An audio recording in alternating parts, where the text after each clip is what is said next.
Alright, we're gonna knock out one more video this session, and we will kind of, I don't know, I'll leave it up to you guys whether or not I keep kind of just doing video to video and keep doing like essentially every moment of coverage here, or kind of skip ahead a bit and show off more of the actual the concept of the game. Really, the only thing else left to do is kind of to show off the like exotic materials, perhaps get more planets up to the higher DL levels and show you what the advanced trading routes would be, as far as how to plot them out better. But I mean, other than that, you've pretty much seen all the actual game concepts, what all needs to be done, what all you need to do to profit, yada yada yada. So it's we're kind of beyond that portion of the game, or beyond the actual learning of the game. So at this point, I'm gonna kind of, like I said, leave it up to the viewership for a bit, see whether or not I should just kind of continue on like this, or sort of keep it going as more of the learning tutorial sort and skip ahead to a more significant point. Otherwise, I mean, it's gonna just kind of be this. I'm gonna, buy up a couple places, spread outwards.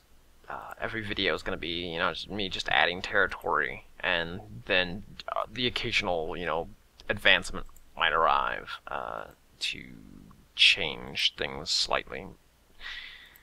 So like I said, I don't know how exactly how I'm going to do it yet. But what I did do in the interim between the last two videos, I did go through and check the fleet status a bit and check out the routes that I had going. I also upgraded the engines on Junkman 1 because it kept giving me that little message. Usually that's kind of just a random thing, but I figured, you know what, I might as well go ahead and change that out while I was at it. And eventually I will come through and bump these all up to 3. Even though you don't need the range of the engine, the speed goes up to the point where you're actually completing more trades. So it's never a bad thing to have that speed unless you're out on the outer fringes and you have low development. And even then, if you have routes like this that aren't like directly connected back and forth, by the time the ship goes all the way around to here, all those resources are going to be back by that time. So having that speed, I mean, I could probably have the highest speed engine, and it'll go throughout that whole course, and all those resources will be back by the time that ship comes around again to make that next lap. So speed isn't a bad thing so long as you plan your routes properly. I mean, like on this route here, even, if one ship's coming through here and hitting all 5 of these, most likely all these resources are going to be back by the time that ship gets around again, with the exception of, maybe these 3 planets, because they have another route coming through. But anyway, we're kind of getting into more advanced goods now. Like I said, I went down here and I built that there. I've got chemicals there. I came down here to Minotaur and put in chemicals here. And I also came over here to Tysica and put metals here. So I've got more of these products coming out, and I'm kind of the Minotaur here is actually more of an experiment to see whether or not it's better to put those extra resources out on the fringe planets or the lower DL planets, because I'm hoping they'll actually produce more toxic waste, and I'm kind of hoping that that'll also give them more materials to ship. Because if we're looking at this route-wise, let's say this is going to Minotaur, from Minotaur to Vega, they don't want fuel. The only thing that I would be able to ship out would be these 3 people. They just literally do not have any of these other resources to trade. So they were literally only trading to 3 people. So giving them the chemicals at least gives them 1, maybe 2 more resources to trade off. And if they're producing toxic materials at a high enough rate that they can be traded off, then I can actually move that ship that's going back and forth between these 2 places down to Minotaur to pick up that toxic waste and trade it up to Bernard. So that I, instead of just having just this one dumping off toxic waste, I can have Minotaur dumping off toxic waste. Because it is, again, a lower DL, it should produce more and more toxic waste than the more advanced monkey beside it. The only problem with that is if you create these manufactured goods next to each other, like these 2 chemicals here, those neighboring places do not want chemicals anymore, because they produce them. So if you've got one that's producing like ore instead of fuel, you might want to produce that instead. Then again, I mean, you're not ever going to run into planets. Planets do not have fuel and ore. You have one or the other. But as far as, I mean, manufacturing goes, I mean, there's no reason not to make a metals and a chemical next to each other, whereas you might want to, you know, hesitate as far as whether or not you can only trade chemicals, or you can only manufacture chemicals next to each other, because, again, those 2 materials won't be able to, you won't make any profit on those materials trading back and forth. But, again, once you get into higher DLs, you'll be producing a lot of everything anyway, so having more goods to ship out is only going to help you. I mean, even if you're not trading chemicals down here to Minotaur, you'll still have plenty of chemicals to trade off to other places, and vice versa. Where's that? I love how it takes you to Gale, like the...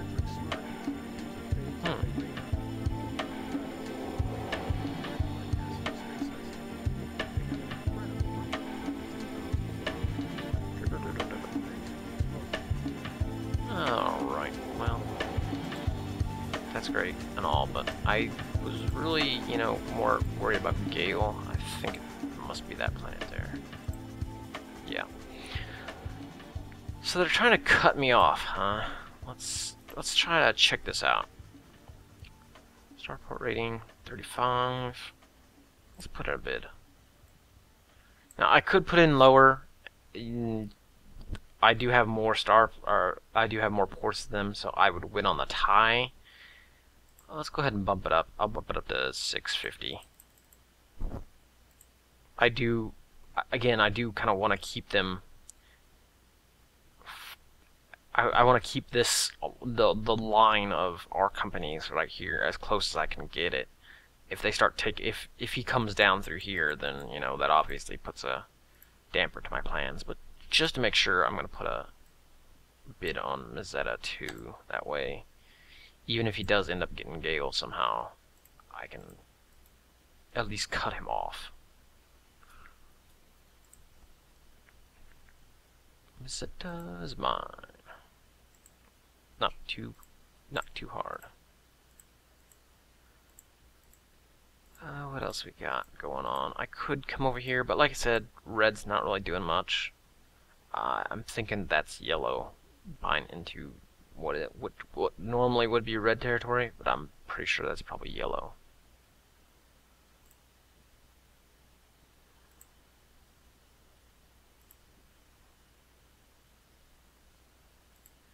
Okay, Benny. I don't know if it'll tell me whether or not they have put a second bid on or not. Okay, no, they haven't put one in yet. So they might not contest me over it too much, because it is only a level 1 developed planet. Yeah, I didn't think they would. So now I've got those 3, or those 2. Let me get one more here. And then I'll just make a little 3 planet route back and forth. And since I have a shipyard here, I will build the new, not that, don't need to click that at all. Build the new ship here. It'll be kind of expensive, but whatever. Alright, so we've got 4th level weapons and 4th level weapons, but I do not have the 4th level engines. But that's okay, because I don't really care for this particular ship anyway. Energy. That's not. Yeah, I'll leave it at that for now. Do I want to put. I'll leave it there. We'll put 50 points if you can guess that reference. Bam. Now that particular ship will go to Vermilion, which I think is a Pokemon city. Maybe there is some sort of gyms that I need to visit while I'm there. Maybe. I will trade. That's where the. No. I haven't clicked. Hold on. Okay. I was gonna say if they wanted exotic pets, that would. Exotic animals, that'd be pretty hilarious, but. It'd be slightly amusing to me. Where is that going? I'm going to. Is that a Gale? Yeah, you know what? Like I said, you can leave these alone early on. The reason I did that from the very beginning and kind of made sure to trim every route and specify every good that's being hauled back and forth on those routes is because it's a very good skill to have for the later in the game when you actually really need to trim those routes down to make sure you are keeping an eye on every single transaction between planets and making sure everything's profitable. It's definitely better to get into that habit of doing it rather than leaving it to that default the entire time, because you'll get to a point where you'll just hit a wall. You will not profit enough to really get the heads up, especially in a harder difficulty. Like I said, this is the easy difficulty, so like I said, once you oh, okay. I was like, blue guy just bit over there? No. But I like that, especially in the training stages of the game. Oh, I guess there was red by in that. It did actually get another planet. Interesting. But as far as the learning curve at the beginning, that hump is all you really have to get over, and then especially on early, or especially on easy mode or the beginner difficulty, that's all you really have to do to get over that hump is to get that profitability. And once you get over that hump, you are well on your way to winning the game, outside of some stupid play. I'm pretty much at the point now where I would have to do something stupid to not win the game. But for the sake of, showing off the game, I kind of have to play it out to show you, what needs to be done at this point. Because these kinds of skills will carry you over into harder difficulties, obviously. You kind of want to cut your teeth on the easier modes and then throw yourself against the wolves. Let us go and get some of these still. Oh, let me check and make sure. No food. Ooh, no food. Does Collie have food? Alright, so we're gonna have to just make a route right here between these couple planets. People, everybody has people. Never forget that. So Collie and Lizarth will be our starting planets for this next push. And we're going to come out and take these, we'll say these 4. I'll take these 4 first. And I do not have a shipyard out this way, so you know what we're going to do. Was Tysica? No. It was Vega, I think. So let's go ahead and put a... I'm going to put a shipyard at Uhlenbeck. Uhlenbeck. I think it's... let's say. Uhlenbeck. Build a facility. We'll build a shipyard. Because we've got the money, and we're going to do it. So now we've got that shipyard there. I'm going to wait until those get bought up before I... or before, win the rights to those before I go and build a ship. Because I don't want to have the expense of a ship just sitting around doing nothing while I'm waiting. Let's check on the probability of this particular ship real quick. It should be making money. I don't know how much. Very modest, I'm sure. Revenue.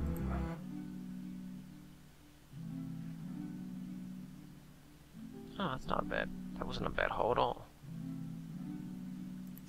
Alright, so we got the rights to that. We're going back and forth between those 2 planets. Not too shabby. Now, I'll check the fleet status real quickly just to make sure. We're still doing pretty good. Like I said, we've got a lot of ships. Or, well, we don't have a lot compared to what everybody else has, but we have a decent amount of ships going. And the majority of them are over 10k profit each. And just something I kind of haven't pointed out, but the larger your ship, the more your landing fees are. It starts out at 50, or no, sorry, it starts out at, well, I guess it would start at like 75, I think. It goes up to 125, these larger ships are 250. Don't have any of the ones in between. I'm gonna go ahead and guess it's probably like 200 or so for the Osprey. Ooh. That's that, yeah.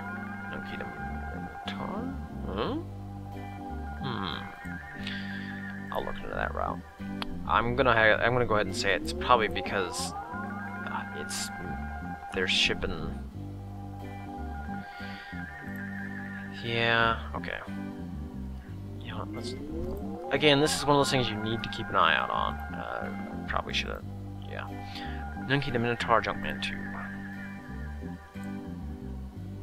Junkman 2. That is one good thing, though. If you're clicking on those ships up there, it'll usually leave that as your active ship. So, Nunki the Minotaur.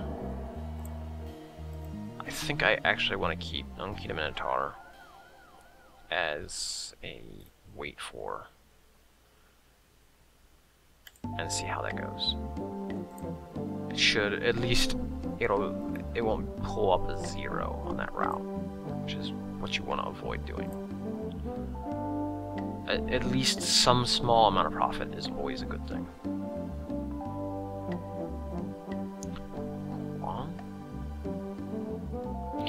Again, I don't want to click on go to because it won't actually go to someplace. Okay. It's too far out of the reach that I can't really go for it, so. Buy up these 2. Oh. Go back in there. New bid. Sorry. Oh, I screwed up. I guess we're gonna get you at full price. Damn. Alright, well. Silly me. Alright, so now I've got that route about to start up. I'm gonna go ahead and build a ship for it.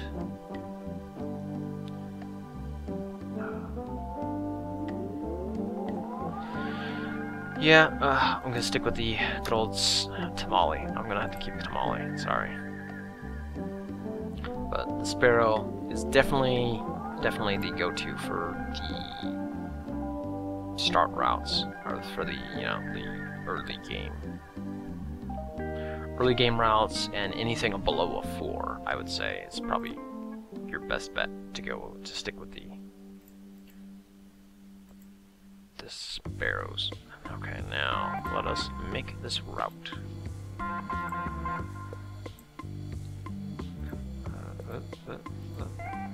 Kali to Lizarth. Okay.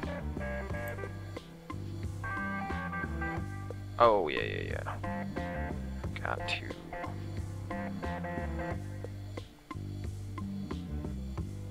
Oops. And there. Okay. That is an acceptable route. And again, I'm just gonna go ahead and leave it as this for now, because we don't have a, well, except for this particular leg of the journey, in which we will take food and people in larger quantities. Oh, what? Why did it change all of them? Well, sigh. I guess I've got to do this way then.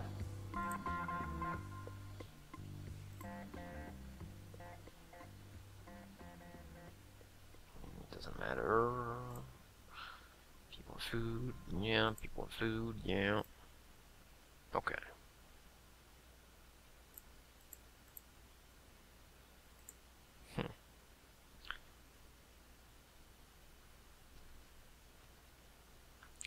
I guess if you change it for one of them, you have to change it for the rest of them. Otherwise, it'll just keep that one set up through the rest of them. Eh, whatever. That should be fine for now. Alright, yeah, I'll just leave it at that. Like I said, the earlier routes, when you're spreading out to the, you know, 1s and 2s planets, you don't have to worry too much about getting every single route perfectly tuned just yet.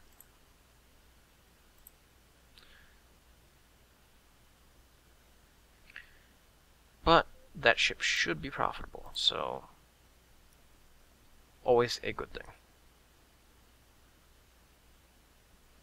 And yep, pretty nice hull from Lizarth.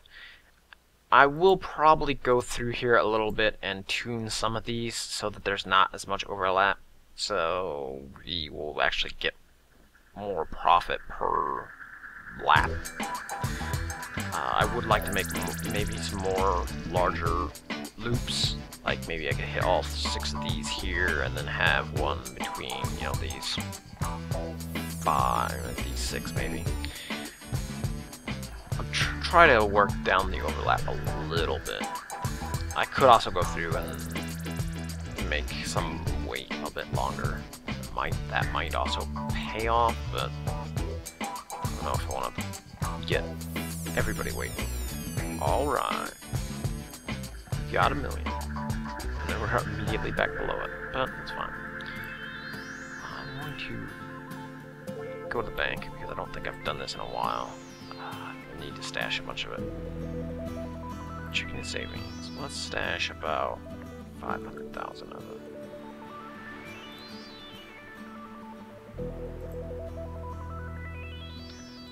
And let's go from there. I think we're doing alright. I'm gonna kind of leave it here for now.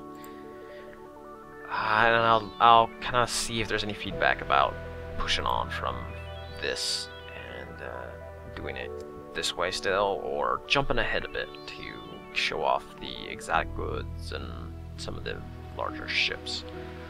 The only thing you're going to miss out on is, you know, when exactly those new developments arise. And the next one should be an engine, but that's really the only thing you miss out on. But that's just kind of a random event that happens. So it's an inevitability. So it's not something that, oh man, something just happened that we missed out on. It's going to be something that happened anyway, and I'm just, you know, I can just cover it go, oh, hey, between, you know, in the last 10 years, X engine, Y weapon, and Z shield thing came out, yada yada, and then push on. And, well, again, it's something that'll come up, hopefully, in some discussion in the comments or whatever. But until then, folks, have a good one.